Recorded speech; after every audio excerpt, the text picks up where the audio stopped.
Open up your heart, tie up your roots. Lesotho was once a hub where global culture met local pride. Pop-Up TV is here to reignite it. In this season, we take you on a joyful journey through our food, music, and untold stories because culture deserves a stage. Up next, our hosts break down what this season brings and why it matters.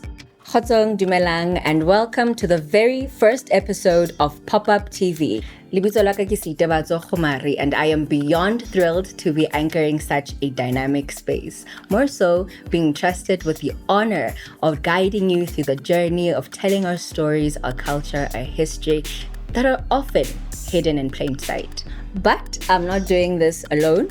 Joining me are two phenomenal women who are just as passionate about celebrating Lesotho and her people. Ladies, please introduce yourselves and then we'll get right into it. Hi everyone, my name is Mpho and I'll be your tastemaker. I will be taking you with me to explore all the good food from Lesotho, from restaurants, festivals, as well as heritage food. Hello everyone, my name is Tshwamate Masilo. I am your explorer. It's a bit tricky, but we are here to do it for you, just to make sure that you understand what's happening in Lesotho, what you can expect, and what you can definitely enjoy. Lesotho is beautiful, stunning, no doubt. Definitely. It's the beyond the lodges and the landscapes. It's the layers that we don't get to see on screen. And this is why we feel that Pop-Up TV is so exciting. For me, I think what's important is to sort of inspire Basotho to love their country, to explore it, also to eat more of their food. This is basically the feelings that we hope people will get from watching Pop-Up TV, a sense of pride, a sense of belonging, feeling represented. Yes, it's important. Yeah. Representation is important. So when you go there, it's easier for someone to become a part of that journey that day. Yes. Let's say you're exploring how we make our bohobe around here. Like you learn mochahlama, how do you do it, how do you eat it.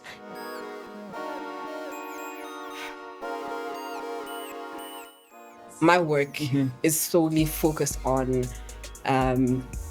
shifting the narrative, right? And the narrative being that Africa is hungry. Me, in my culture segment, I think I can appreciate the fact that we, for so long, I feel, have been taught to sort of overlook or forget parts of our identity and to go back to say, who are we? Where do we come from? And, that helps us. How do we move forward? Who we are? It really says a lot to how we show up.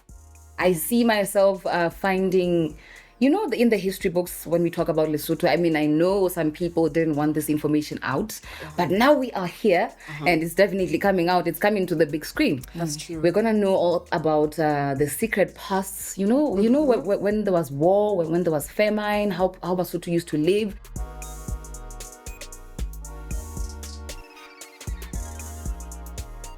I like to explore the wine festival. I'd also want to probably go to Malitsinyane with you, see what we can do. Teamwork makes a dream work. It's definitely everywhere together, doing everything together. Right? This is my way of saying. I also want to do the wine fest. And explore. Yeah. So I feel like we're all going to be exploring though. Yeah.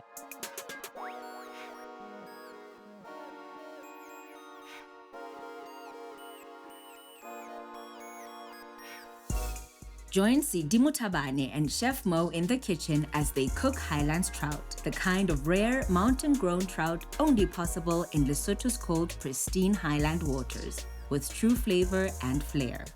Okay, now I want to match the Maluti trout, which is from the cold areas of our Lesotho, with the Italian.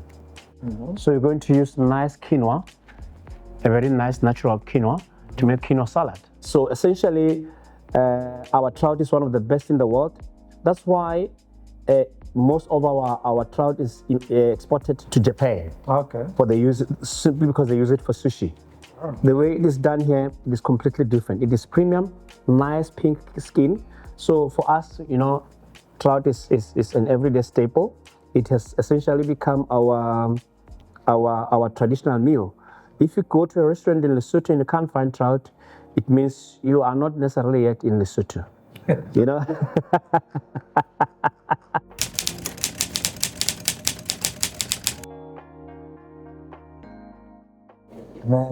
Melody that sounds like home. Should be something like oh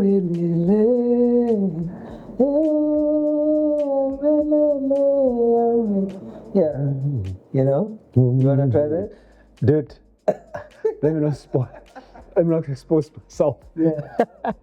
My tongue goes this way, my voice goes the other way. So I'd rather do it alone in a shower.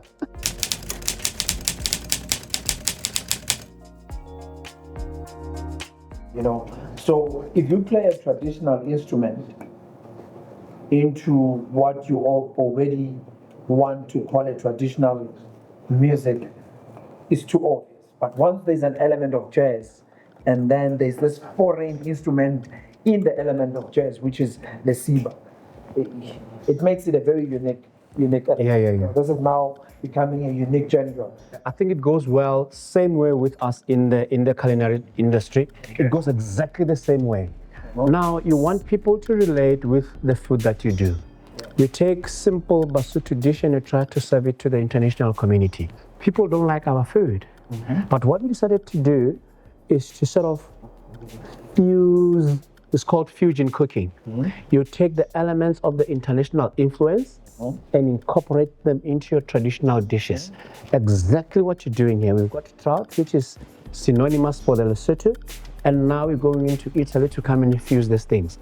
What I see you doing, I see us doing in the hotel industry. You get it?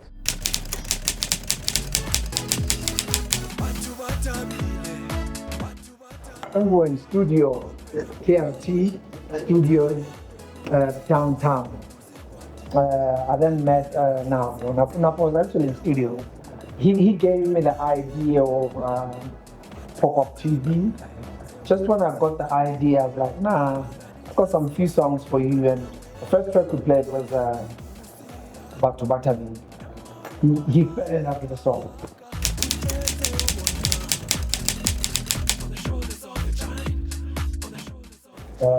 From a palm of my hand. Now we have it.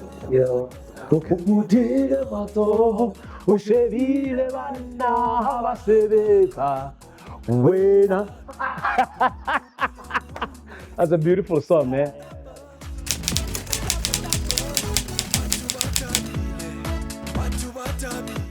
Storytelling could be a story about yesterday. Yeah. How things used to happen yesterday.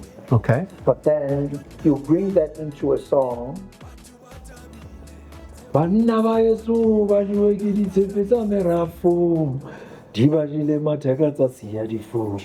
understand? This is how things used to happen back in the day. So once you have a vast knowledge about the past, you are able to position yourself for the future to say, I wouldn't want this to happen to me or a generation that comes after me. And so this is how I must place myself today in order to prepare myself for tomorrow,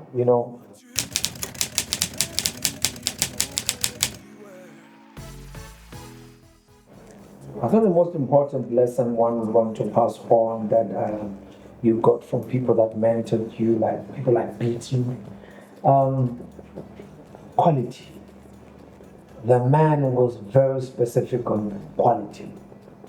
The mixing, the mastering of the song, you understand? That's what produces quality. And then the package. The whole thing. He was all about quality. He left us some legacy, because if you guys are still holding on to those requirements for quality, you can also translate those into the coming generation. Of course. You don't. So the man lives forever. Yeah. Open up the heart, tie up the roots, say music what we need. Now the creative minds of Pop-Up share stories over smooth sounds.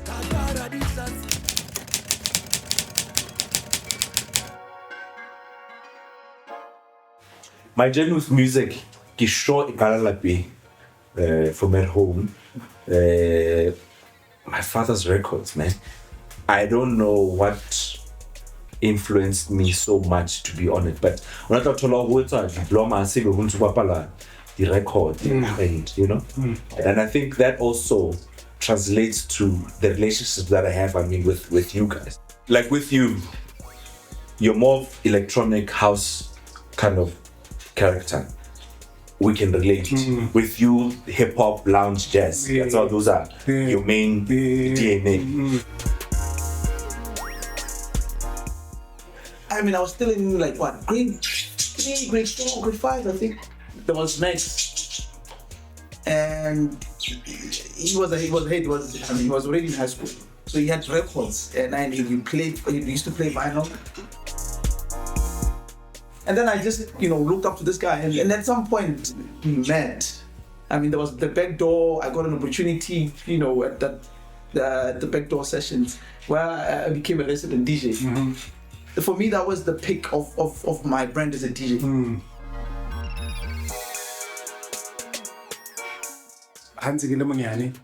Like my family used to have the 45 like hey, change, play this one. And then give man okay, maybe 45, yeah. This. Like they used to have a stack of them. Max Italy. I think I was supposed to play or something, but I was a nobody. And then now I remember he was playing one-on-one, I don't know with Le Mans. They were playing one CDJ, the visual DJ on the other side. I'm like, this guy, I knew Yuka, how she's way back. I think the role Pop-Up played in shaping identity Basotho, especially young Basotho, primarily is giving them an authentic vehicle. Often if you look at whatever's mainstream in terms of content, it's always a story able to like about Baba. You understand what I'm saying? And how should you say it's not really a representation now.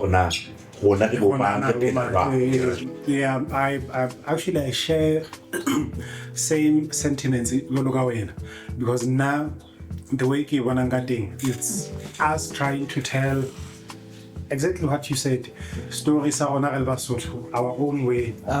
Maseru used to be the hub. In a certain trend, really, at the forefront, right? Of innovation and style and development, you name it, right? Pop-Up is bringing that idea forward in a highly memorable and joyful, a high level of joy.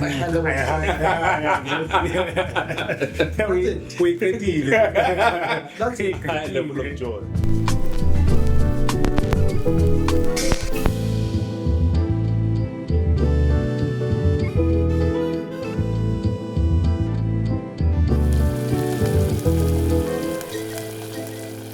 The outcome is like the universe, however you want to put it, but yeah.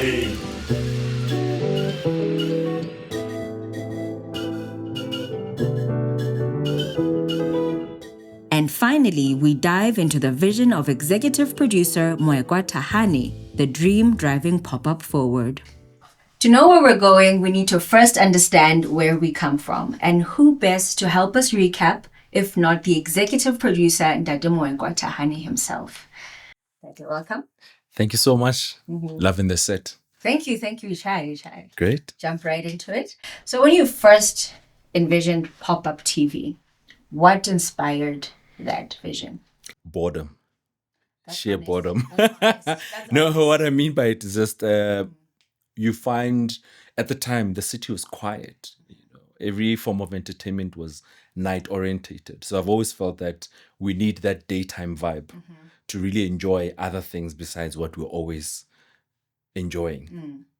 And one would say it's more than just a TV show, more than just creating content, right? What would you say is the deeper meaning, the mission, the message behind the platform? Is to tell our story. Often you find, one, our story is being told by other people the way that sometimes we don't want to tell it. Two, the story is being told in ways that are not flattering. So the mission is to tell our story ourselves. And as a creative yourself, what do you feel the creatives in our region are really yearning for right now? Support. Support and more support, because they've got the energy, they've got the knowledge, they've got the skills. The main thing they're yearning for is support so that they can tell their own story. So let's talk about origin and identity.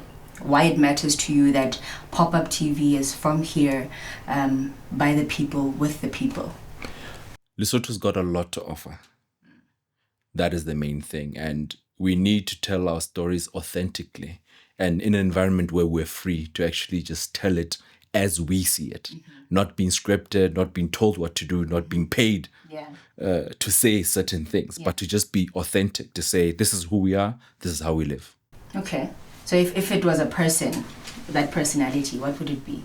The kind of individual who's got one step in the rurals, you know that landscape, but you are fully in and with it. So you've seen the process from dream to screen.